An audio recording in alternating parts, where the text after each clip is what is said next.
కాంగ్రెస్ ప్రభుత్వంపై ప్రజల్లో నమ్మకం పోయిందన్నారు బీఆర్ఎస్ లీడర్స్. వచ్చేది కేసీఆర్ సర్కారే అన్నారు. కాంగ్రెస్ సొంత పార్టీ నేతలే నెక్స్ట్ వచ్చేది బీఆర్ఎస్ అని చెబుతున్నారన్నారు. ఇక 10 ఏళ్ల కేసీఆర్ పాలనలో ప్రజలు సంతోషంగా ఉన్నారని చెప్పారు. కాంగ్రెస్ ప్రభుత్వం తెలంగాణపై పట్టు కోల్పోయిందన్నారు. ఇక రేవంత్ రెడ్డి పాలనలో జనం విసిగిపోయారన్నారు గులాబీ లీడర్స్.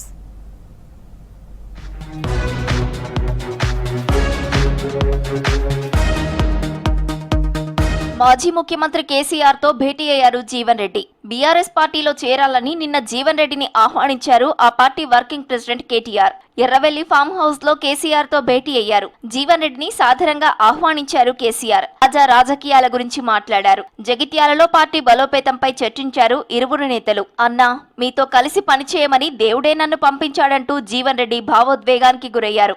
జీవన్ రెడ్డిని శాలువాతో సన్మానించిన కేసీఆర్ ఆప్యాయంగా ఆలింగనం చేసుకున్నారు. ఆ తర్వాత జీవన్ రెడ్డి బృందానికి లంచ్ ఆతిథ్యం ఇచ్చారు కేసీఆర్.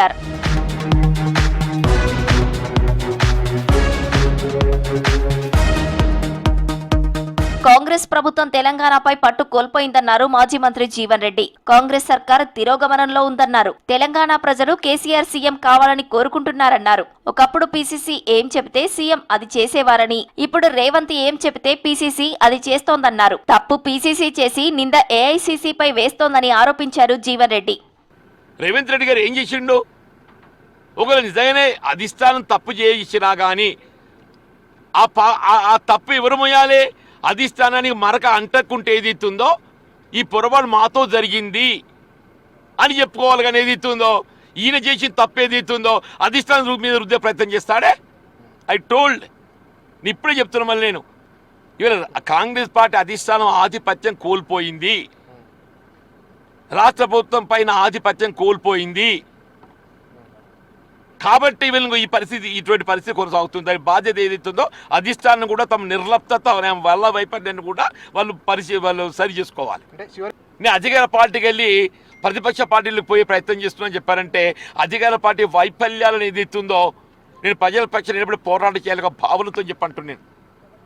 నేను always I stood by the people, I'm going to stand with the people. Kaleshwaram ప్రాజెక్టుకు రిపేర్లు చేయాలని సీఎం రేవంత్ నిర్ణయించడాన్ని స్వాగతిస్తున్నామన్నారు తెలంగాణ జాగృతి అధ్యక్షురాలు కవిత. కమిషన్ల కోసమే మరమ్మతులు చేయాలని భావిస్తోందన్నారు. హెచ్ఎండిఏలో 35,000 కోట్ల విలువైన ప్రభుత్వ భూములు అమ్మకానికి సర్కార్ పెట్టిందన్నారు.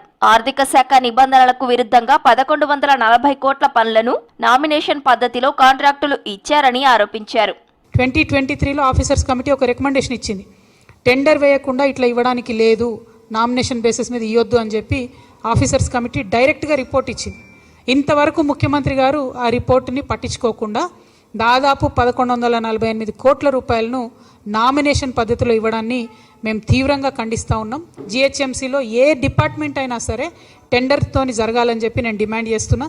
ఆ ఔటర్ రింగ్ రోడ్లో ఉండేటటువంటి ఒక కంపెనీ పేరు మీద సిట్ వేసిండ్రు మరి ముఖ్యమంత్రి గారు. మేము బాగా అవినీతి జరిగింది, బీఆర్ఎస్ వాళ్ళు అమ్ముకున్నారని ఒక సిట్ వేసిండ్రు. ఆ సిట్ ఏమైందో ఇప్పటివరకు తెలుస్తలేదు. నాదర్గుల్లోని 373 ఎకరాల ప్రభుత్వ భూమిని కాపాడాలని రంగారెడ్డి జిల్లా అడిషనల్ కలెక్టర్ చంద్రారెడ్డికి ఫిర్యాదు చేశారు బీఆర్ఎస్ నేతలు. రంగారెడ్డి జిల్లా కలెక్టరేట్లో నాదర్గుల్ రెవెన్యూ పరిధిలో కోట్ల రూపాయల విలువ చేసే 373 ఎకరాల ప్రభుత్వ భూములను కాపాడాలని వినతి పత్రం అందించారు.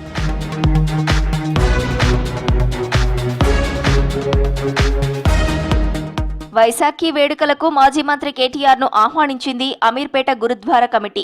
ఈ నెల 14న జరిగే ఖల్సా సాజన దివస్ వేడుకలకు ముఖ్య అతిథిగా రావాల్సిందిగా కోరారు నేతలు. గురు గోవింద్ సింగ్ జీ స్పోర్ట్స్ కాంప్లెక్స్ లో వేడుకలు జరగనున్నాయి. ఈ వేడుకలకు సుమారు 8,000 మందికి పైగా భక్తులు హాజరవుతారని అంచనా వేస్తున్నారు.